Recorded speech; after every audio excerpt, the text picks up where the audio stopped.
Շուտով տրնդեզն է և վստահաբար ինչպես միշտ, այնպես էլ այս օրին կտեսնենք, որ շատ եկեղեցիներ և իրենց անդամները կսկսեն խոսել և համացանցով տարածել երկրորդ օրինաց 18-րդ գլուխ 10 համարը և կասեն Աստված արգելում է տրնդեզը, չի կարելի կրակի վրայով թռնել և այլն։ Իսկ արդյոք այս համարը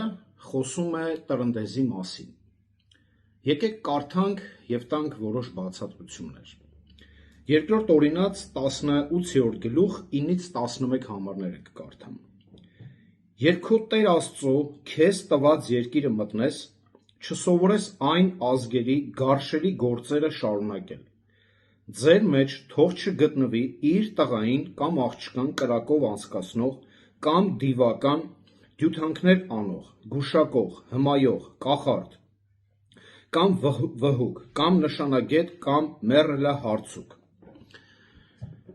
Ամեն։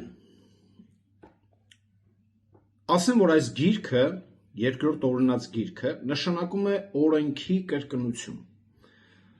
Այսինքն, այս գրքում Մովսեսը գրում է հիմնականում այն բաները, որը արդեն նախկինում ասել էր։ Բայց տեսեք ինքը ինչպես է սկսում. երբ քո Տեր Աստծո քեզ տված երկիրը մտնես,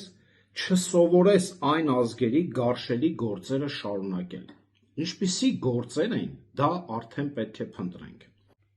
Մովսեսը խստիվ արգելեց քանանացիներին բազմաստվածների պաշտելու սովորույթը ընդօրինակելը։ Քանանացիների 8 զզվելի սովորություններ նկարագրված են 10-ից 11 համարներում։ Առաջինը երեխաներին կրակով չանցկացնելը, սա մենք վերջում կքննարկենք։ Երկրորդը մարգարեություն, այսինքն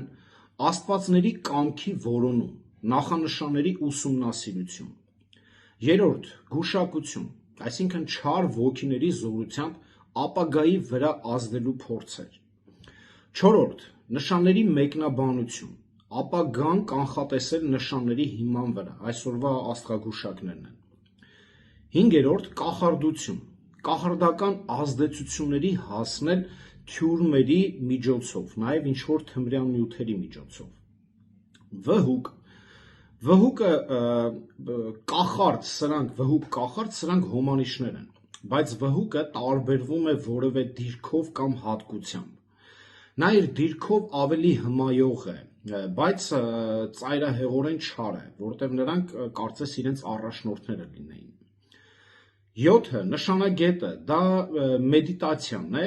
այս մեդիումները նրանք են, ովքեր պնդում են, որ շփվում են հոգիների հետ, բայց իրականում շփվում են դևերի հետ, այսինքն նրանց կապը դիվային աշխարհի հետ էր։ 8-րդը մեռելահարցուկն է, որոնք փորձել են անընդհատ մեռելների մասին ուսումնասիրել և տեղեկություններ փնտրել մեռելներից։ Այս չար սովորությունները դարձան պատճառ, որ Աստված մտադիր էր քանանացիներին վտարել երկրից։ Սատանիզմը դիվական այս հնարքները, կախարդանք, աստղագուշակություն, հորոսկոպ, սրանք տիրոջ համար նողկալի բաներ են։ Եվ միլիոնավոր մարդկանց հետաքրքրությունը այսպիսի դիվային գործողությունների հանդեպ հետաքրքրությունը գնալով ավելի է աճում։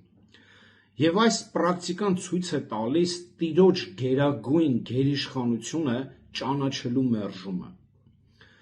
Բայց հիմա եկեք ուսումնասիրենք երեխաներին կրակի միջով անցկացնելը և տեսնենք, թե ինչ կապ ունի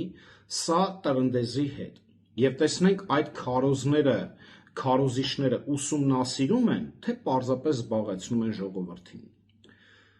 Նախապես ասեմ, որ մենք կողմ չենք հեթանոսական սնահավատ յուրաքանչյուր արարողությանը, ոչ էլ հորդորում ենք, որ մասնակցեք նման առիթներին։ Պարզապես մեր խնդիրն այն է, որ այսօր Աստծո խոսքից պոկում են երկու բառ և ինչ ուզում խոսում են, ինչին ուզում հարմարեցնում են։ Եվ եթե նկատել եք, Աստծո խոսքը շատերի համար դարձել է այսօր համացանցում ինքնահաստատվելու տեղ։ Նույն եկեղեցու 10-20 անդամ խոսում են նույն բանը անընդհատ, ոչ թե ճշմարտություն են սովորեցնում, այլ պարզապես մի բան լսել են հովից եւ բոլորը տարածում են առանց ուսումնասիրելու։ Ինչևէ, իսրայելացիներին արգելված էր որևէ շփում ունենալ անտեսանելի աշխարհի հետ կապ ունեցող որևէ մեկի հետ, այդ թվում նաև բազմաստվածների կռապաշտական ծեսերը։ Եվ այդ մասին Մովսեսը զգուշացրել էր արդեն։ Նա այս մասին գրում է նաև Ղևտացիների 18-րդ գլուխ 21 համարում, ասելով. «Քո սերնդից ոչ մեկին մողոքի համար կրակի միջով անցկացնելու չթողնես, և քո Աստծո անունը չպղծես, ես եմ Տերը»։ Բայց ինչ էր այս կրակը, խոտի դեզ էր, և ինչ է նշանակում անցկացնել, թռնել կրակի վրայով։ Ինչ է մենք ենք անցկացնում տրնդեզի ժամանակ մեր երեխաներին խոտի վրայով, թե մեր երեխաներն են թռնում։ Ոչ։ Տեսեք, եթե տեքստը մեզ չի տալիս բառի հստակ նշանակությունը, բացատրությունը, ուրեմն այն պետք է փնտրել այլ համարներում, որտեղ հստակ նկարագրում է իմաստը համատեքստում։ Եվ հենց Մովսեսը մեզ ցույց է տալիս այդ ճանապարհը, որ եթե այստեղ չենք հասկանում, թե ինչ է նշանակում երեխաներին կրակի վրով անցկացնելը, ասում էր, չէ, չսովորես այն ազգերի գարշելի գործերը շարունակել։ Ուրեմն այդ ազգերը ունեցել են գարշելի սովորություններ, որը որ մենք պետք է փնտրենք, տեսնենք ինչ նկատի ուներ Մովսեսը ասելով։ Եկեք կարդանք երկրորդ Օրինաց 12-րդ գլուխ 31 համարը, որտեղ նա հենց հստակ բացատրում է այս ամենի իմաստը։ Երկրորդ Օրինաց 12-րդ գլուխ 31 համար։ Նույն կերպ չվարվես քո Տեր Աստծո նկատմամբ, որովհետև նրանք իրենց աստվածներին անում են այն բոլոր գարշելի բաները, որ ատելի են Տիրոջը, որովհետև իրենց աստվածների համար մինչև իսկ իրենց տղաներին ու աղջիկներին էին այրում կրակով,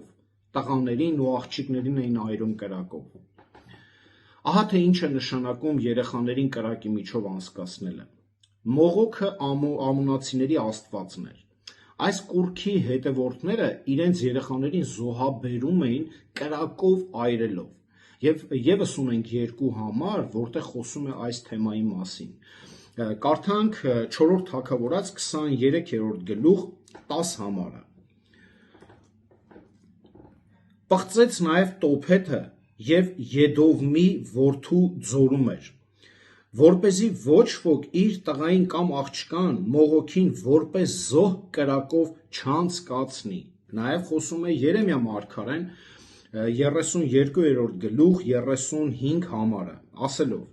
«Եվ Ենովմի որդու ձորում Բահաղին բարձր վայր կանգնեցրին, որպեսզի իրենց տղաներին ու աղջիկներին կրակից անցկացնեն մողոքի համար մի բան, որ ես չէի հրամայել նրանց, մտքովս անգամ չէր անցել, որ նրանք այդպիսի պղծություն անեն, Հուդային մեղքի մեջ գցելով»։ Եվ այս կուռքը կառուցում էին պղնձից, և նրա ձեռքերի ափերը այսպես առաջ բերված էր։ Կուռքի հետևի մասում կրակի համար անցք կար, փեջի նման, որտեղ վառում էին փայտը։ Եվ այնքան էին վառում, որ տվյալ կուռքի արձանի այս ձեռքերը կարմրում էին տաքությունից։ Եվ յուրաքանչյուր ծնող պետք է մոտենար և իր առաջնեկին դներ մողոքի վառվող ափերի մեջ։ Պատկերացնում եք։ Եվ այս ավանդության համաձայն ծնողներին արգելվում էր զգացմունքներ ցուցաբերել։ Եվ այս ծիսական արարողության ժամանակ տասնյակ թմբուկներ էին անգամ խփում, որ այս երեխեքի լացի, ճիչի ձայնը չլսվեր։ Եվ սա ևս կախարդական ծես էր, որի միջոցով ժողովուրդների ներկայացուցիչները փորձում էին ազդել աստվածների վրա, որ իրենց ցանկությունները կատարեին։ Եվ Աստվածաշունչը մեզ ասում է, որ այս վայրում մարդիկ ծառայում են ոչ միայն մողոքին, այլ նաև Բահաղին և դևերին։ Սա էր ամբողջ ճշմարտությունը, որը ընդհանրապես կապ չունի տրնդես կոչվածի հետ։ Հիմա կարող է շատերը մտածեն, բայց չէ որ լավ բան են անում, որ զգուշացնում են, որ այդ հեթանոսական բաները չանեն եւ այլն։ Ոչ, լավ բան չեն անում, որ Աստծո խոսքի իմաստը տեքստը փոխում են, իսկ զգուշացնելու համար կարելի է, բայց որ չխոսան Աստծո անունից, ասելով, թե Տերն է այսպես ասել։ Եվ ընդհանրապես ինչ է նշանակում հավատացյալին 30 տարի նույն թեմաներից քարոզել, նույն թեման ասել, ինչ է ուրիշ քարոզ չգիտեք, եւ եթե ուշադիր լինեք, նույն քարոզիչները տարին 12 ամիս նույն քարոզներն են քարոզում։ Իսկ եթե ասենք, որ նաև անհավատների համար է, ասեմ, որ անհավատներին պետք չեն նման քարոզները, նրանց պետք է Քրիստոս քարոզել, նախ նրանց դարձի գալը պետք, իսկ նման քարոզներով երբեք ոչ ոք դարձի չի եկել եւ Հիսուսին չի ճանաչել։ Այնպես որ սիրելի հայրենակիցներ, ամեն մի գեղեցիկ խոսացողի մի ընդունեք իբրև ճշմարտություն քարոզող, իսկ այսպիսի քարոզիչներին ասենք, որ մի քիչ ուսումնասիրեն գիրքը, նոր քարոզեն։ Իսկ այնինչ անում են առաքելականները, թե իբրև նշանակում է տիարն ընդառաջ, այսպիսի բան Աստվածաշունչը մեզ չի սովորեցնում։ Սա ալեգորիկ մոտեցում է, որ ամեն ինչի մեջ խորհուրդ են փնտրում։ Ինչ ուզում ես տուր, ինչ ուզում ես ցույց տուր, նրանք մի խորհուրդ կփնտրեն դրա մեջ։ Իսկ եթե ուզում եք Տիրոջը ընդառաջ գնալ, նախ դա չեմ հասկանում, թե ոնց եք այդ ծեսի միջոցով Տիրոջ ընդառաջ գնում, բայց ասեմ, Տիրոջ ընդառաջ գնում են իր խոսքի հանդեպ հնազանդությամբ, Տիրոջը սիրելով եւ երկյուղով, այլ ոչ թե թռվռալով։ Դրա համար պետք է խոսքը ուսումնասիրել եւ ճշմարիտ քարոզներ լսել։ Տերը օրհնի ձեզ։ Լցվեք Տիրոջ իմաստությամբ։ Ամեն։